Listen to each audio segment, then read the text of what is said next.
संस्कृति और संस्कार को ज़्यादा महत्व देते हैं, जहाँ लोग अपने संस्कार, सभ्यता और संस्कृति के प्रति समर्पित हैं। हमें उम्मीद है कि अभी आप लोगों को इतना अच्छा लग रहा होगा। फिर आगे अब बात करें कि भारत के अनेक रूप, जैसे भौगोलिक रूप होता है, ऐतिहासिक रूप होता है, सांस्कृतिक रूप होता है, इस प्रकार से। तो अगर भौगोलिक रूप बात करें तो भौगोलिक रूप से हमारा भारत समृद्ध है। हमारे पास समुद्र की भी क्या बोलते हैं, समुद्र भी है, तो पहाड़ भी है। तो हम सभी जानते हैं कि प्राचीन समय से ही गोंडवाना लैंड का हिस्सा हमारा देश रहा है और इसका सीमा समय समय के साथ परिवर्तित होता रहा है। इसे अगर किसी एक श्लोक के माध्यम से समझे तो उत्तरायंत समुद्रस्य हिमाद्रेश सचैव दक्षिणम वर्ष तत् भारत नाम भारतीय यत्र संतति, अर्थात पृथ्वी के उस भाग को भारत कहते हैं जिसके उत्तर में गिरिराज, हिमाद्री तथा दक्षिण में हिंद महासागर फैला है, और रहने वाली प्रजा को क्या कहते हैं, तो भारतीय कहते हैं। अब यह इसका जो भौगोलिक रूप है, अगर आप ग्लोब पर देखें तो यह किस दिशा में है, तो उत्तरी एवं पूर्वी गोलार्ध में है। और इसका आकार कैसा है, तो चतुष्कोणीय, क्योंकि ऐसे ऊपर से ये ऐसे करके चतुष्कोणीय बनते हैं। प्रकृति ने इस धारा को मौसम, स्थलाकृति, खनिज, जलमंडल आदि सभी से समृद्ध बनाया। मैंने पहले ही बताया कि हमारे पास समुद्र भी है, पहाड़ भी है, और मौसम की बात करें तो गर्मी भी है, बर्फ मैदान, पठारी भूभाग और पर्वत भी विद्यमान है। खनिज भी हर तरह के हमारे यहाँ उपलब्ध है।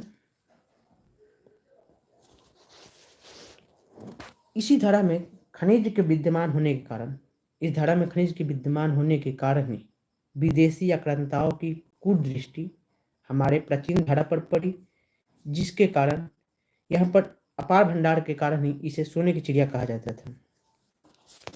अगर हम बात करें इसके ऐतिहासिक रूप की, भारत का इसे प्राप्त करने में बहुत सारी समस्याओं को हमें झेलना पड़ा। प्राचीन समय में राजाओं के अधिकार क्षेत्र के अनुसार इस भूभाग का सीमांकन किया जाता रहे। प्राचीन समय में भारत की सीमा अफगानिस्तान से लेकर म्यांमार तक और तिब्बत से लेकर श्रीलंका तक थी। इन्हीं भूखंडों को अखंड भारत की संज्ञा दी गई है। अखंड भारत की प्राय हर समय चर्चाएं होती रहती है, उठती रहती है, तो यही अखंड भारत है जो कितना दूर तक भारत फैला हुआ था। यहाँ पर खनिजों की प्राप्ति होने के कारण विदेशियों की कुदृष्टि में समाहित हो गया, जिसे लूटने के उद्देश्य से कईयों ने आक्रमण किया। अंग्रेज आए तो उन्होंने भारत की अखंडता को खंडित करके भारत पाकिस्तान बनाया।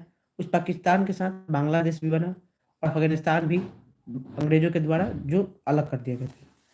अगर राजनीतिक रूप से बात करें तो हमारा पंथ निरपेक्ष लोकतांत्रिक गणराज्य है, यानी कि यह हमारा देश किसी एक विशेष धर्म को मान्यता नहीं देता है, यह सभी धर्मों को मानता है, सभी धर्मों के साथ समान भाव रखता है, सभी से प्रेम और सद्भाव रखना सिखाता है।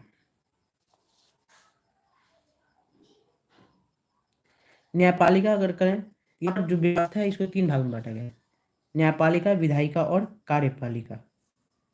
सभ्यता, संस्कृति और संस्कार की बात करें,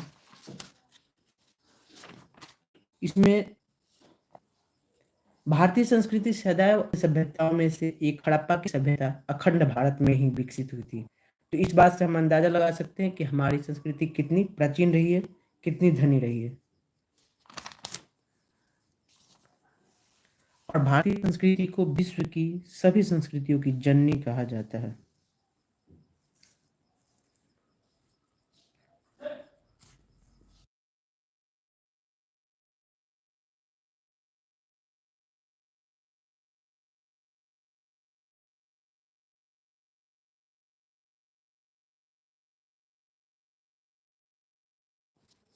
अब अगर बात करें हम एक नागरिक होने के नाते, एक नागरिक होने के नाते भारत कैसा है हमारा, लेकिन एक नागरिक की दृष्टि में भारत क्या है, ठीक है।